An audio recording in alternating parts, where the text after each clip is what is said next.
You know how every Love Island season has that one couple the internet just will not let rest?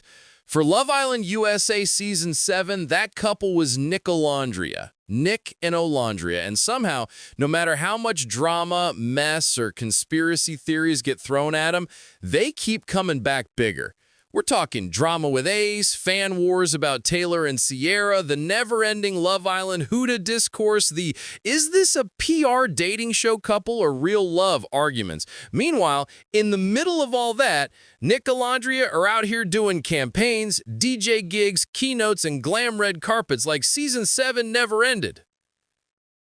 So today we're going to break down how this one Love Island USA couple, Nicolandria, the late-game runner-up pair from Love Island Season 7, somehow turned scandals, shade, and accusations into a full-blown brand, and maybe even a Hollywood pipeline.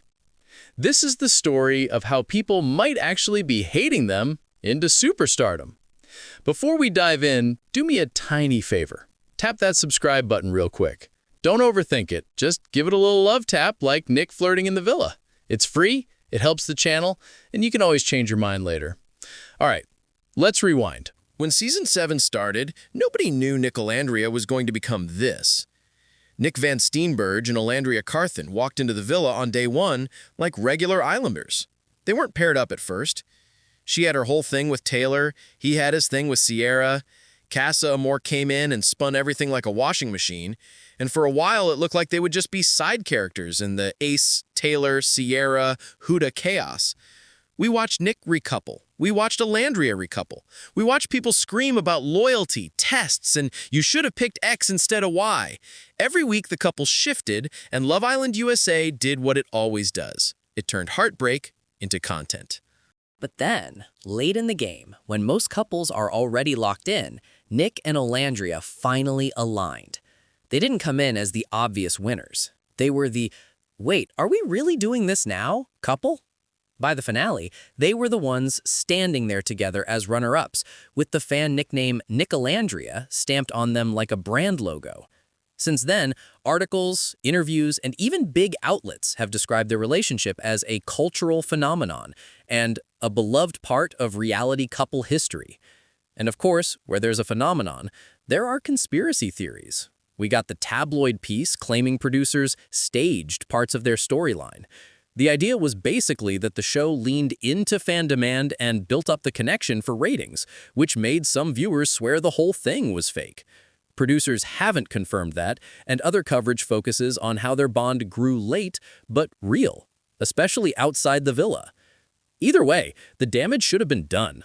Accusations like scripted, PR couple, fake connection usually kill the fairy tale.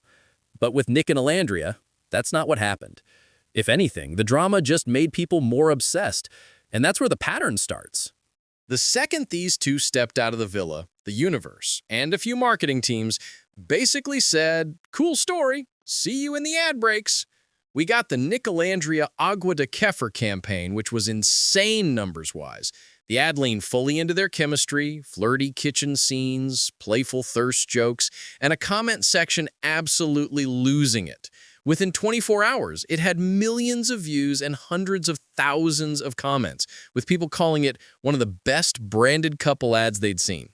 At the same time, Sweet Green literally tapped Nick to front part of their autumn menu campaign, so while people online were arguing about whether Nicolandria was a PR relationship, he was standing in a field talking about salads and flirting with the camera like a Nicholas Sparks lead who took a wrong turn into a farmer's market.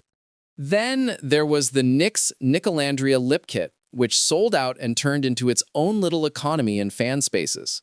Kulani Kinis, Agua de Kefir, and other brands started popping up around them, with Nic and Olandria modeling together like they'd been doing this for years. Here's the wild part. These campaigns weren't dropping in a vacuum. They were landing while the fandom was knee-deep in arguments about, was Nick too messy with Cierra? Was Olandria too forgiving with Taylor? Who deserved the finale spot more, Ace and Shelley, Huda and Chris, or Nicolandria? Every time people tried to drag them, tried to prove they were all hype and no substance, they came back on the timeline with another campaign, another brand, another "we booked that." It's like the algorithm hit a glitch. The more discourse, the more visibility.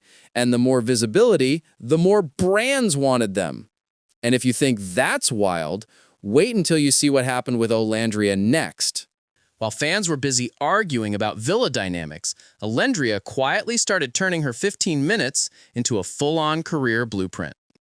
First, she signed with Digital Brand Architects, a big management firm known for building long-term influencer careers, not just quick post-show SpawnCon. Then, the brand deals leveled up. Campaigns with Microsoft Copilot, where she highlighted her Tuskegee University background and talked about education and HBCUs. Partnerships with big skincare and beauty names like Vaseline, Aveeno, EOS, and more. Fashion and lifestyle work with UGG and Reebok. Then the awards started rolling in. Ebony Power 100 People's Choice Award, where she actually won and landed on the Power issue cover.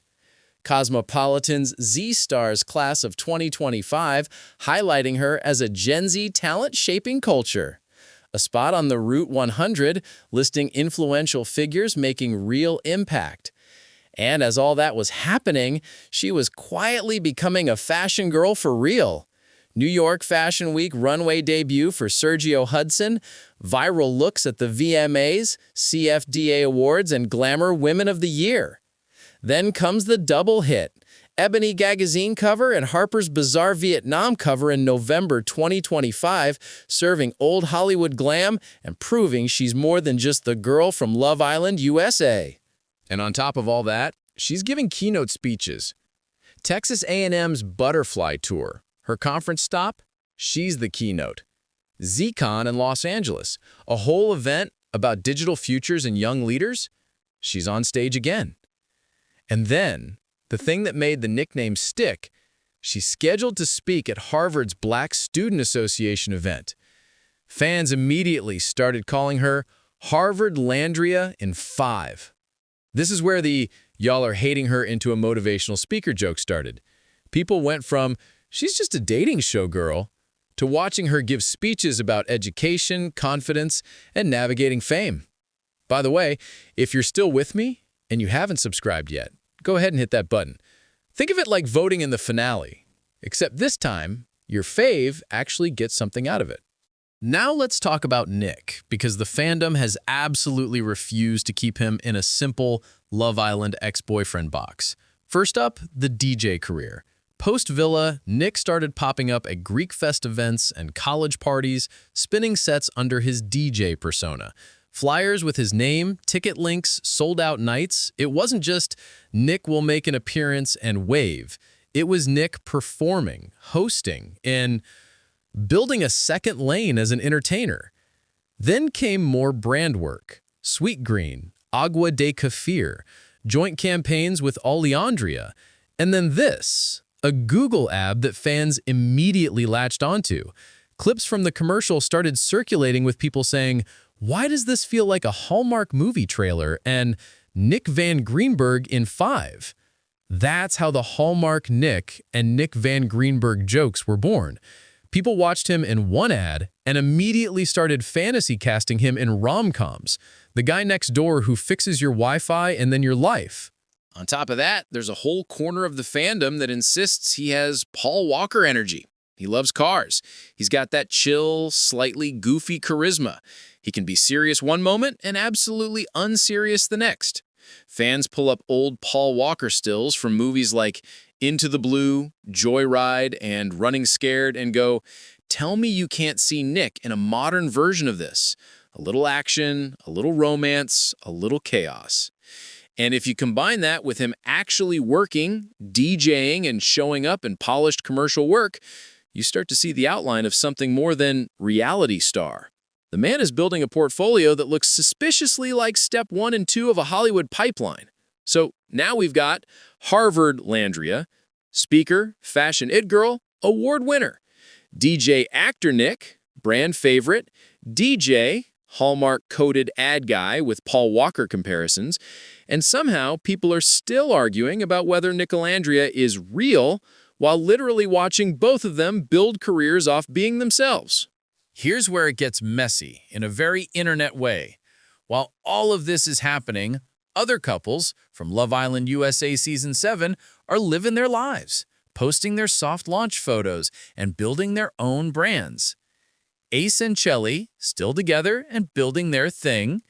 Taylor and Clark, surviving the villa twists and continuing outside. Iris and TJ, sparking their own fandom interest post-show.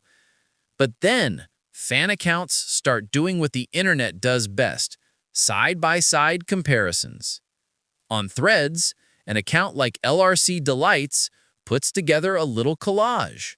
On one side, Iris and TJ's official couple photo, the pose, the outfits, the energy.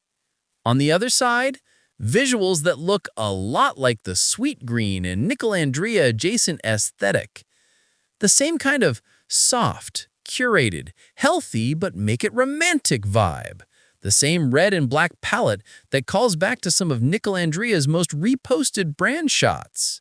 And then there's the infamous foot pose, that one adorable and now heavily memed photo style where one person lifts their foot in a specific way.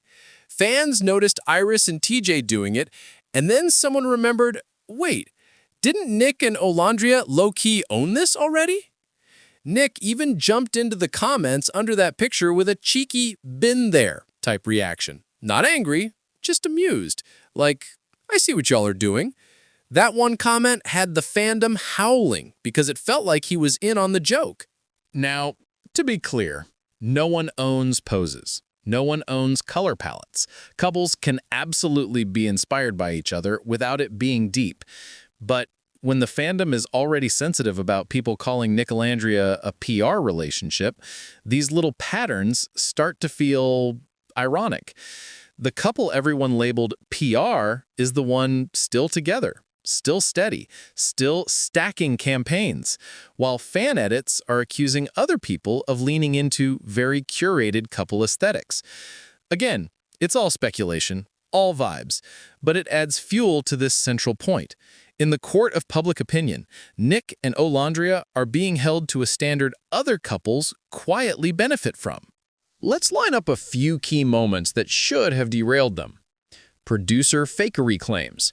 A tabloid reports that their connection was heavily produced and staged for drama. Even if you take that with a whole salt shaker, headlines like that can stick.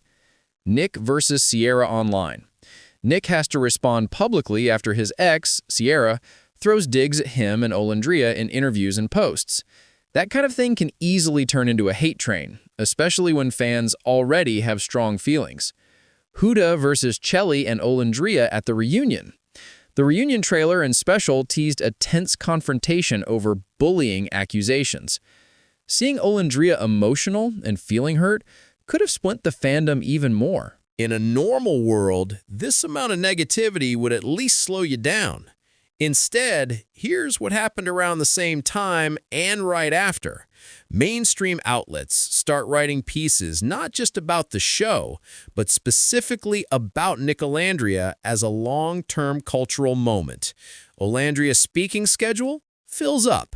Texas A&M, ZCon, Harvard BSA. Nic's brand work expands, from salads to drinks to a Google ad that has people talking about his acting potential.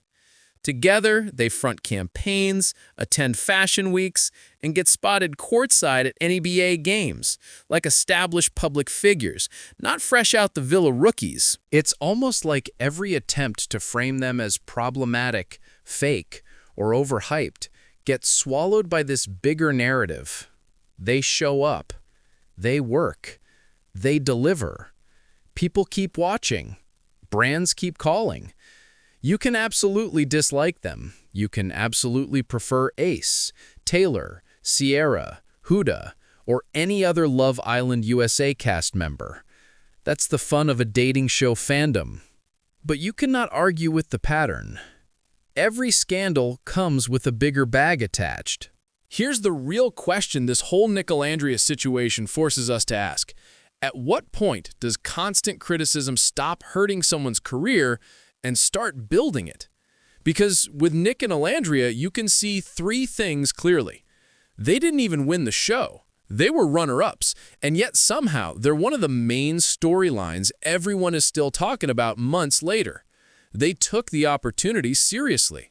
Alandria leaning into fashion, public speaking, and smart partnerships. Nic building a DJ lane and leaning into performance and commercial work. They're not just waiting for invites, they're training, working, signing, flying. The fandom can't look away.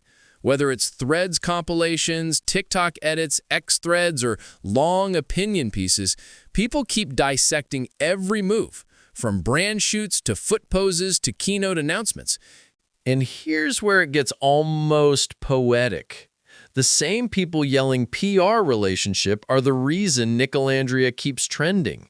The same arguments about they're only booked because of hype are the reason brands see value in their names. The same drama that was supposed to make them look unserious is the reason you know what events they're attending, what covers they're on, and what campaigns they're in. It's not that the universe magically protects them.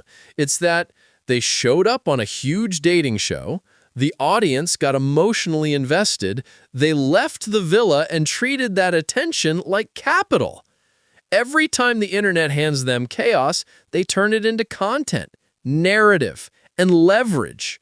And in 2025, that's basically the formula. If you're still here right now, you clearly care about Nicolandria at least a little bit, whether you're a stan or a hate watcher.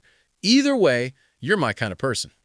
So one last time, hit subscribe if you haven't already.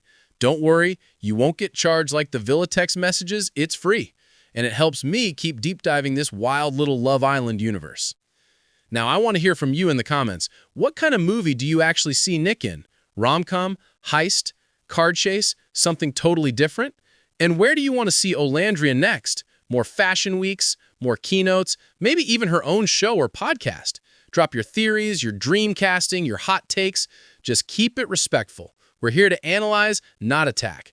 Because whether you love them or love to complain about them, at this point, one thing is obvious. You can try to drag Nicolandria, but so far, it only seems to be dragging them higher.